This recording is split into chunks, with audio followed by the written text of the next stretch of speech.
Welcome to Airborne on staugustine.com. I'm Matt Jeffs, and it's good to have in the studio Eclipse Recording Company right here, Paul Linzer. Paul Linzer is the president of the Gamble Rogers Folk Festival. The long-suffering president. I'm sorry, Paul. How are you, sir? How you doing today? I am alive. I'm doing fine. The Gamble Rogers Folk Festival is an institution. What year are we in now? 15. We're in year number 15, and I think an institution is... But an institution, it's a fair term. Mm-hmm. It's an institution that seems to continue to evolve and rob me of all the hair I have in my head. You're going to blame it on that, huh? I got to blame it. I can't be my genes. I've heard, you belong in an institution, but that's a whole nother show. So, first of all, Paul Linzer, you don't only do this for a living.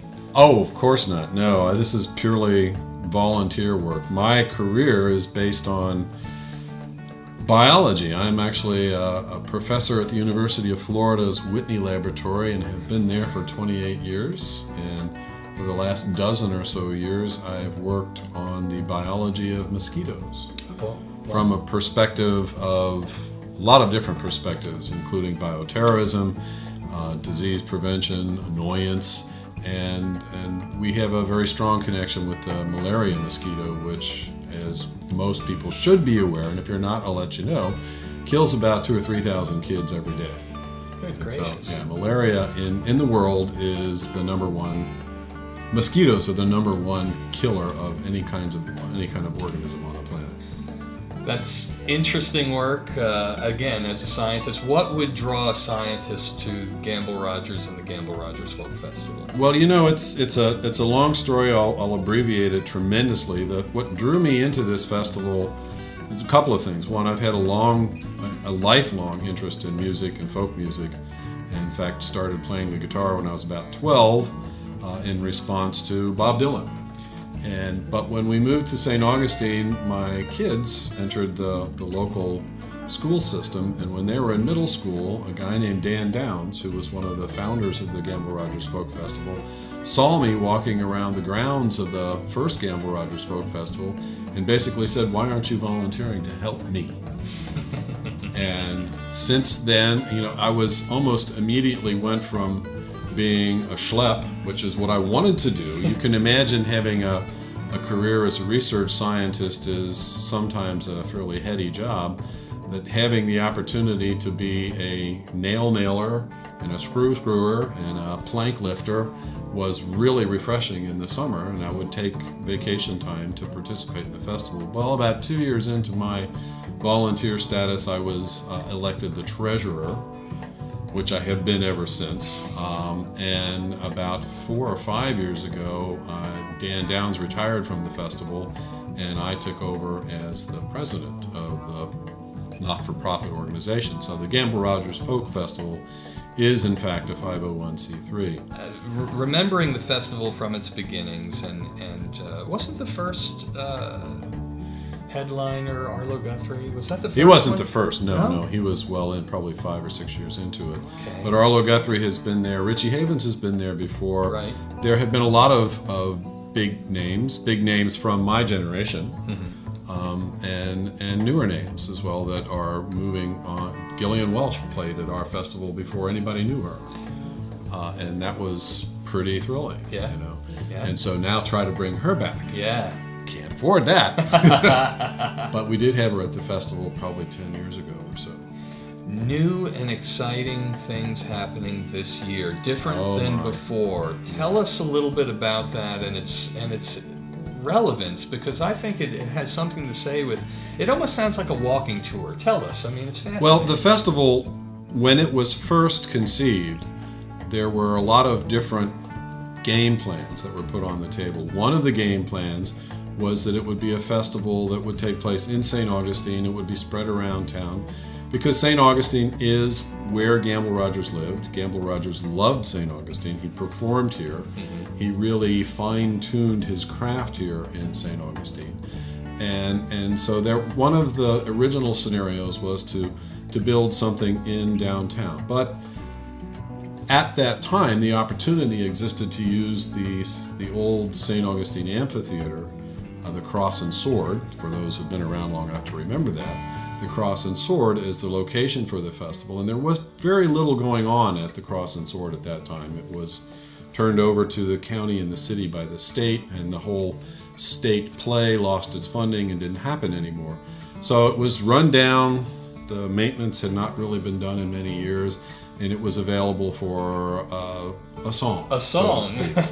And so the first, and I think it's the first 10 years of the festival, took place at the St. Augustine Amphitheater. And now about 7 or 8 or 9 years into that run, I think the city and the county realized that because the festival was very successful there, and we used the main stage for our Saturday night show, the big amphitheater stage, and then we set up a tent city and we ran 7 or 8 other stages.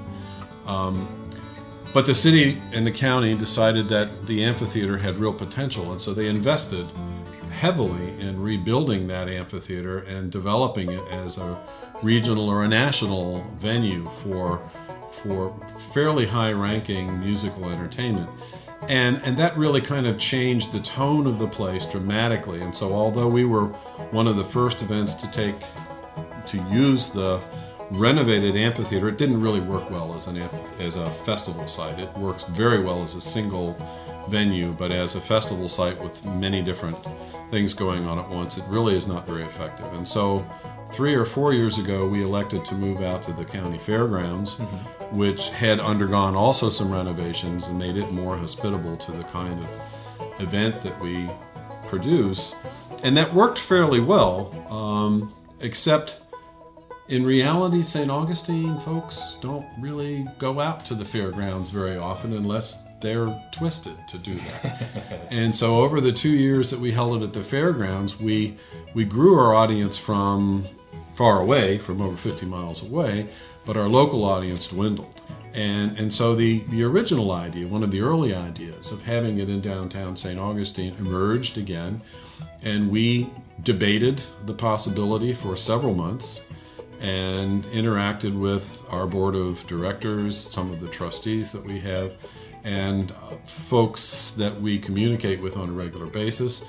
And eventually we became convinced that there was a real opportunity for the festival to actually flourish downtown. I mean, we really do need St. Augustine to participate in this, the community to participate. It's exciting. It looks very exciting to me. I think it's appropriate as well. There's a certain apropos nature to having this in the town and strolling the streets. It's just a wonderful idea. Who are we going to see this year? Well, the festival is going to be on the first weekend of May, which has been the tradition. And so it will actually be Friday night, April 30th, May 1st, and May 2nd. And so there will be a Friday night sit-down show at Flagler Auditorium that will headline Loudon Wainwright III. And I believe Cheryl Wheeler is on the docket for that night as well. The Saturday daytime will include people like David Wilcox, Janice Ian, Lonesome Bert and the Skinny Lizards are local.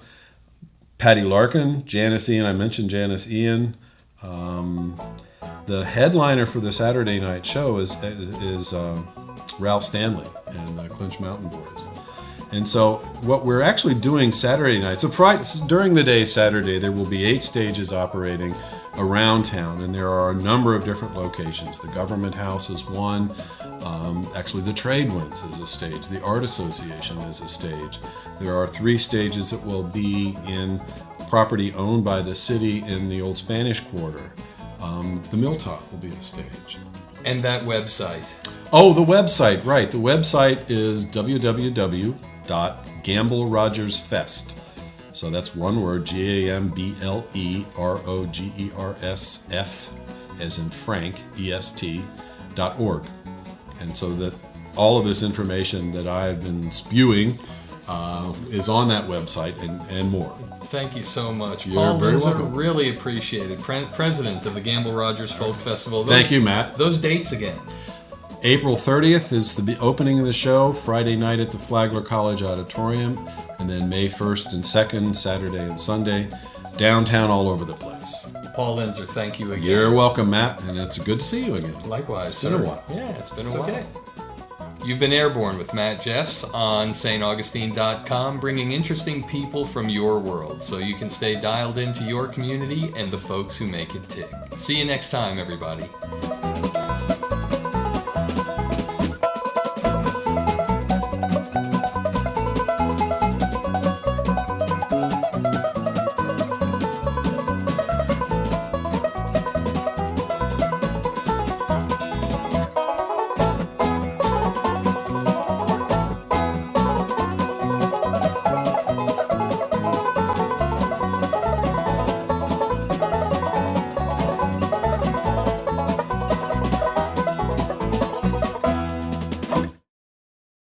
Airborne rocks.